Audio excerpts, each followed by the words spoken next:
Mode. Hello friends, नमस्कार। आशा करती हूँ आप लोग अच्छे होंगे और खुश भी होंगे। बिलियर्ड्स अकेडमी 2.0 में आप लोगों का सदा अभिनंदन रहेगा और हमेशा रहेगा ही। तो आज मैं आप लोगों के लिए आ चुकी हूँ रोशनी में बिलियर्ड्स अकेडमी 2.0 पे लेकर बीएड से फर्स्ट ईयर से रिलेटेड वीवीआई क्वेश्चन, जिसमें आप लोगों को हर एक अपडेट दी जाएगी। जो भी नोटिफिकेशन हो आप लोगों को बीडीआर अकेडमी 2.0 के जरिए आप लोगों को मिलेगी। तो आज मैं आप लोगों के सामने लेकर आ चुकी हूँ ड्रामा आर्ट इन एजुकेशन, यानी शिक्षा में नाट्य एवं कला की बात की जाएगी, जिसमें ईपीसी 2 में आप लोगों को पढ़नी है। और इसके बाद आप लोगों को क्या है, ईपीसी 3 बच जाएगा, जिसमें आप लोगों का अंतिम कोर्स होगा बीएड फर्स्ट ईयर का। तो चलिए आज मैं आप लोगों को बता दूं कि बिहार की कोई भी यूनिवर्सिटी से अगर आप बीएड कर रहे हैं, अगर आपका सेशन 25 से 27 है, तो उन बच्चे खास करके ये वीडियो देखें, क्योंकि ये जो क्लास है ना, ये उन्हीं के लिए है। और ये उनके लिए क्यों है, क्योंकि आप लोगों को बता दूं उनका एग्जाम नज़दीक आ चुका है। तो उनका एग्जाम कभी भी किसी वक्त हो सकता है। तो इसीलिए ईपीसी 2 पढ़ना बहुत ही ज़्यादा जरूरी है, क्योंकि ईपीसी 2 से सारे क्वेश्चन आने वाले हैं जो कॉलेज में आप लोगों को प्रैक्टिकल के तौर पे एग्जाम होगी। चलिए हम लोग ज़्यादा वक्त बर्बाद नहीं करेंगे, क्वेश्चन की ओर बढ़ते हैं। और क्वेश्चन की ओर बढ़ते हैं उससे पहले आप लोग क्या करिएगा, तो आप लोग क्लास को लाइक कर दीजिएगा, क्लास में कमेंट करिएगा और चैनल को सब्सक्राइब जरूर कीजिएगा, बेल आइकन को जरूर प्रेस कीजिएगा। यानी क्या है, क्वेश्चन आज का आप रहने वाला है, विद्यालय में नाट्य शिक्षण एवं विधियों का वर्णन करें। क्या करना है, तो विद्यालय में नाटक शिक्षण की विधियों का क्या करना है, वर्णन करना है। तो आप लोगों का क्वेश्चन यहाँ पे आप लोगों को शिक्षा में नाट्य कला से आई हुई है, जिसमें आप लोगों को विद्यालय में नाटक एवं शिक्षण की विधि बतलानी है, जिसका आंसर इस प्रकार से है। तो इसका आंसर जो इस प्रकार से है, तो आप लोग देख सकते हो, आप लोगों को यहाँ पे क्वेश्चन का आंसर भी दिया जाएगा और साथ में आप लोगों को सॉल्यूशन भी दी जाएगी। तो चलिए हम लोग थोड़ा क्वेश्चन की ओर बढ़ते हैं। क्या है, तो भारतीय नाटक शास्त्र में नाटक के 5 तत्व बताए गए हैं, जिसमें कथा वस्तु, अभिनेता, रस अभिनय और वृत्ति पश्चात विद्वानों ने चरित्र चित्रण, कथा वस्तु, संवाद, भाषा शैली और अभिनेता का महत्व दिया है, जिसमें तर्क के कुछ जो है उच्च प्राथमिक कक्षाओं में छात्रों को मानसिक स्तर पर ध्यान रखकर एकांकिक नाटकों का अथवा संवादों का निम्नलिखित गुण होना चाहिए। जिसमें पहला जो पॉइंट है वो क्या है, कथा वस्तु, यानी रोचक एवं प्रभावशाली। उदाहरण के लिए हार जीत अथवा अद्भुत बलिदान की कथा वस्तु बालिकों की रुचि अनुकूल होनी चाहिए। दूसरे में हम लोग बात कर लेते हैं, तो दूसरा पॉइंट है विषय वस्तु, जिसमें विषय वस्तु में क्या जानी है, तो विषय वस्तु में हितों प्रदेश की भावना, जो छोटी छोटी कक्षाओं के लिए नाटकों के पीछे उपदेशों के अवश्य विद्यमान रहने चाहिए। तीसरे पॉइंट क्या है, उदात्त चरित्र वाले पात्र, यानी उदात्त चरित्र वाले पात्र क्या होते हैं, तो ये होते हैं सभी एकांकिक नाटक जो छोटे नाटकों के लिए अध्ययन के पुस्तकों में संग्रहित किए जाते हैं, उसी को क्या कहेंगे, उदात्त चरित्र वाले पात्र, जो ऊंचे चरित्र वाले पात्रों से भरे होते हैं। चौथा क्या है, तो सरल शैली, भाषा सरल, मुहावरेदार और सरलता से समझ पाने के योग्य है। पांचवा क्या है, पांचवा है सामंजस्य पात्र, यानी पात्रों की क्रियाकलापों एवं संवादों का सामंजस्य होता है।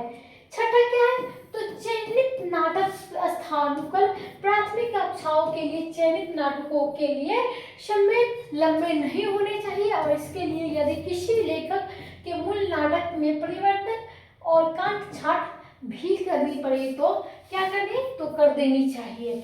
तो आप लोगों को मैं इतनी बातें समझा चुकी हूँ, जो क्या है वो है भारतीय नाटक, यानी आप लोगों को जो क्वेश्चन में पूछा गया है भारतीय नाटक यहाँ पे बतलाई गई, लेकिन आप लोगों को क्या थी, तो क्वेश्चन थी आप लोगों को शिक्षा में, यानी विद्यालय में जो शिक्षण नाटक विधि क्या है उसके बारे में। तो यहाँ पे हम लोग नाटक विधि के ही बारे में जानते हैं।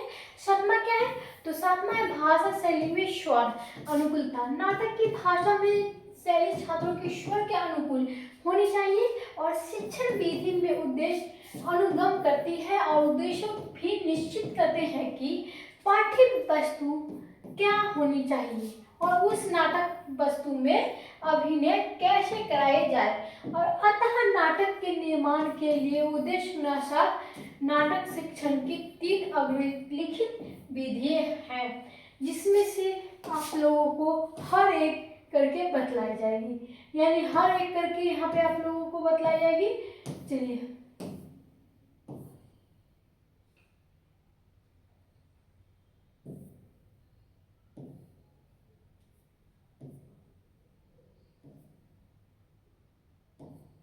चलिए हम लोग चलते हैं रंगमंच अथवा पे। यानी रंगमंच अथवा जो अभिनय क्या होता है प्रणाली उसकी, नाटकीय अभिनेता पश्चात तथा भारतीय नाटक चारक ने विशेष महत्व दिया। और यदि नाटक के अभिनय तो उसका अभिनय भी अवश्य होनी चाहिए, अन्यथा नाटक के आत्म की हनन हो जाएगा। और प्रश्न यह है कि अभिनय किस प्रकार से का है और उसका क्या वास्तविक रंगमंचीय अभिनय हो अथवा कक्षाओं में किया जाता है। और अवास्तविक अभिनय यदि विद्यालय में साधन संपन्न हो तो कोई कारण नहीं है कि पाठ्य पुस्तक में संकलित एकांकी नाटक में अभिनय रंगमंच पर न हो।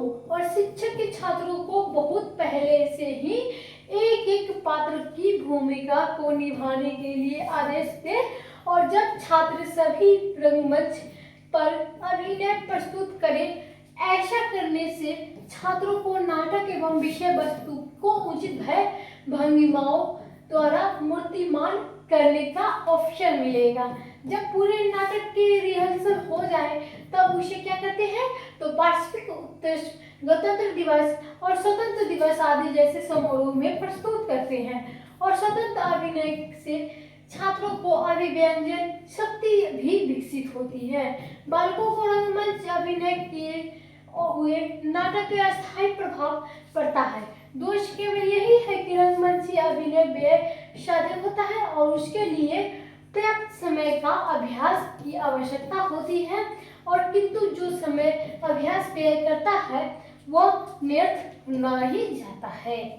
तो आप लोग जानते ही हैं कि आप लोगों को क्या, तो कॉलेज में या स्कूल में गणतंत्र दिवस पे या सरस्वती पूजन में या कोई भी अवसर पे क्या कहता था, तो आप लोग पार्टिसिपेट करते थे। आप लोग कोई भाषण में, कोई डांस में, कोई कॉमेडी में, ये सब रिहर्स में क्या करते थे, तो आप लोगों को क्या करते थे, आप लोग हिस्सा लेते थे और उसके बाद क्या करते थे, रिहर्सल करते थे। और उसके सामने जो जिस दिन 26 जनवरी है तो उसमें आप लोग रिहर्सल का प्रैक्टिस करके उस दिन महोत्सव उत्सव में आप लोग जाते थे और अपना प्रदर्शन दिखाते थे।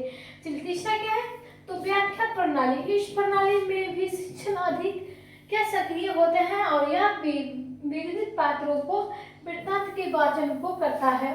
कक्षा में उपयुक्त प्रश्न पूछकर प्राकृत भावों को क्या करती है, व्याख्या करती है। और शिक्षक शब्द की व्याख्या भी करता है, कनिष्ठाई जो क्या है, निवारण भी करता है। और माध्यमिकता स्तर पर प्रायः इस प्रणाली का उपयोग किया जाता है, क्योंकि इस स्तर पर मनोरंजन उद्देश्य का पूर्ण इतना अधिक महत्व नहीं दिया जाता है। इसी कारण क्या होता है, तो व्याख्या प्रणाली होती है। चलिए अगले हम पॉइंट पे चलेंगे, जिसमें क्या है, आदर्श नाट्य प्रणाली। शिक्षक में संपूर्ण नाटक की स्वयं प्रस्तुत करता है और रंगमंच कलाकारों की भांति की वह आदर्श अभिनय प्रस्तुत करता है कि कई पात्रों को अभाव हर्ष विवाद भाव का प्रदर्शन करता है। और कक्षा में छात्रों की श्रोता और दृष्टा दोनों ही बन जाते हैं। वो सुनते ही एक दूसरे व्यक्ति की मुख देखते हैं और सभी पात्रों को देखते हैं कि एक ही व्यक्ति द्वारा किए गए अंग संचालन और भाव प्रदर्शन की अध्यापक अभिनय द्वारा ही नाटक का पात्रों में भाव प्रकट करता है।